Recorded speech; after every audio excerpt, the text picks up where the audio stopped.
हरिओम। आनंद शांडिल्य के YouTube channel पर सभी दर्शकों का हार्दिक हार्दिक स्वागत है। भक्तों, आज बताएंगे भाद्र मास की शुक्ल पक्ष की चतुर्थी के दिन किस प्रकार गणेश जी को प्रसन्न करें और किस प्रकार उनकी कृपा आपको प्राप्त होगी। क्योंकि गणपति महाराज को जो मन से ध्याता है, पूजन करता है, या इस दिन गणपति महाराज पर हरी हरी दुर्वा अर्पित करता है, समर्पण करता है, तो गणेश जी उन पर अपार कृपा बरसाते हैं और उनको बहुत ही तेज बुद्धि प्रदान करते हैं। ज्ञान और बुद्धि के दाता हैं। किस प्रकार हम गणपति को प्रसन्न करें और किस प्रकार सभी भक्तों पर श्री गणेश जी की कृपा प्राप्त होगी। भाद्रपद मास की शुक्ल पक्ष की चतुर्थी गणेश चतुर्थी के नाम से प्रसिद्ध है।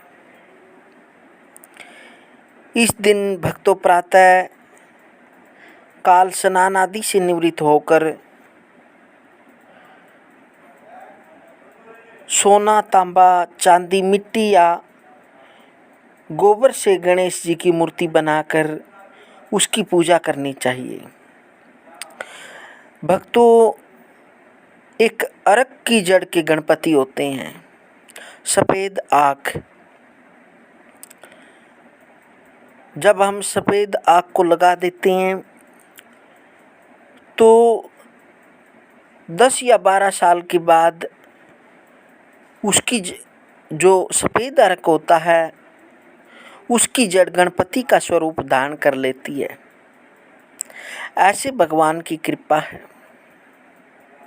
अनेक चमत्कार ऐसे देखे गए हैं जो भगवान साक्षात दर्शन देते हैं। जिस प्रकार सफ़ेद आँख की जड़ कुछ दिनों में गणपति का स्वरूप धारण कर लेती है। सफ़ेद अर्क की जड़ के गणपति ले सकते हैं और पूजन के समय 21 मोदकों का भोग लगाएं, क्योंकि भगवान गणपति को लड्डू बहुत ही प्रिय है। जिस प्रकार पृथ्वी गोल है उसी प्रकार मोदक लड्डू गोल होता है। इसलिए कहते हैं परमात्मा में इस पृथ्वी के कण कण में विराजमान हूँ। तथा हरित दुर्वा के 21 अंकुर लेकर अनेक प्रकार के नाम बोलकर गणपति को अर्पित करें। या फिर अलग अलग से आप गणपति के नाम नहीं बोल सकते तो आप ओम गंग गणपते नमः इस मंत्र को बोलकर गणपति को हरी हरी दुर्वा अर्पित कर सकते हैं। भक्तों, दुर्वा 3 दलों वाली हो। आगे से अंकुरित हुई 3 दलों वाली दुर्वा गणपति को अर्पण करें। इससे गणपति महाराज प्रसन्न होते हैं। या फिर आप गणपति के नाम बोल सकते हैं। ओम गणपति, ओम गौरी सुमन, ओम अघन नाशक, ओम एकदंत, ओम ईशपुत्र, ओम सर्व सिद्धिप्रद, ओम विनायक, ओम कुमार गुरु, इभवक्त्राय, ओम मूषक वाहनाय।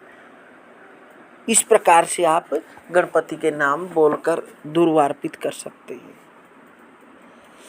तत्पश्चात 21 लड्डुओं में से 10 लड्डू ब्राह्मण को दान देना चाहिए और 11 लड्डू स्वयं खाने चाहिए या फिर वितरित कर देने चाहिए।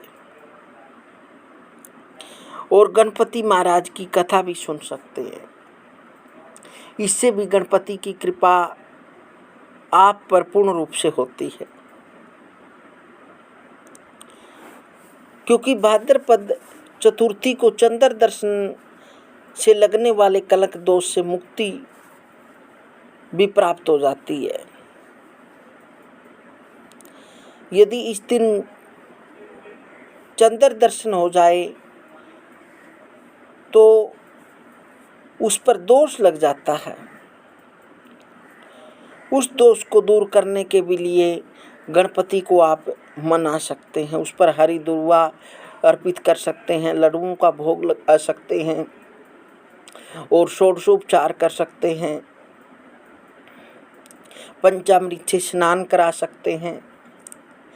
भगवान की प्यारी ही गणपति की मूर्ति लेकर पूजा करें, उसके उपरांत यह सामग्री चढ़ा दे। फिर कथा सुने। एक बार भगवान शंकर स्नान करने के लिए भोगवती नामक नदी पार गए।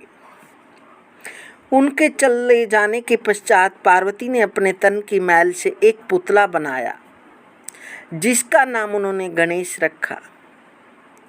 गणेश को द्वार पर एक मुद्गल देकर बैठाया कि जब तक मैं स्नान करूं, किसी पुरुष को अंदर मत आने देना। भोगवती पर स्नान करने के बाद जब भगवान शंकर आए तो गणेश जी ने उन्होंने द्वार पर रोक दिया। क्रोधित होकर भगवान शंकर ने उसका सिर धड़ से अलग कर दिया और अंदर चले गए। पार्वती जी ने समझा कि भोजन में विलंब होने के कारण शंकर जी नाराज हैं। उन्होंने फौरन 2 थालियों में भोजन परोसकर शंकर जी को भोजन करने को बुलाया। शंकर जी ने 2 थाल देकर पूछा, दूसरा थाल किसके लिए लगाया है? पार्वती जी बोली, दूसरा थाल पुत्र गणेश के लिए है और जो बाहर पहरा दे रहा है। यह सुनकर शंकर जी ने कहा, मैंने तो उसका सिर काट दिया है। यह सुनकर पार्वती जी बहुत दुखी हुई और प्रिय पुत्र गणेश को पुनः जीवित करने की प्रार्थना करने लगी। शंकर जी ने तुरंत के पैदा हुए हाथी के बच्चे का सिर काटकर बालक के धड़ से जोड़ दिया। तब पार्वती जी ने प्रसन्नतापूर्वक पति पुत्र को भोजन कराकर स्वयं भोजन किया। भक्तों, यह घटना भाद्रपद शुक्ल चतुर्थी को हुई थी, इसलिए इसका नाम गणेश चतुर्थी पड़ा है। इस दिन भगवान गणपति को प्रसन्न कर सकते हैं और भगवान गणपति का पूजन वैसे तो जब भी हम कोई भी कार्य प्रारंभ करते हैं तो प्रारंभ करने से पहले ही गणपति का पूजन किया जा सकता है, क्योंकि हमारा जो कार्य है वो निर्विघ्नता पूर्वक संपूर्ण हो, उसमें विघ्न उत्पन्न ना हो, इसलिए गणपति का पूजन किया जा सकता है। वैसे तो भक्तों हर दिन भगवान गणपति को ध्याया जाता है, लेकिन विशेष विशेष तिथियों में कुछ विशेष अवसर होते हैं जिसमें भगवान को विशेष रूप से मनाया जाता है, जैसे गणेश चतुर्थी। इसमें भगवान गणपति को बहुत ही आनंद भाव से, प्रसन्नता से और सभी सामग्रियों से पूजा करके भगवान गणपति को मनाया जाता है। और जो भगवान गणपति को मन से ध्याता है, गणपति महाराज उसके सभी कार्य सफल कर देता है और कोई विघ्न उत्पन्न नहीं होने देता है।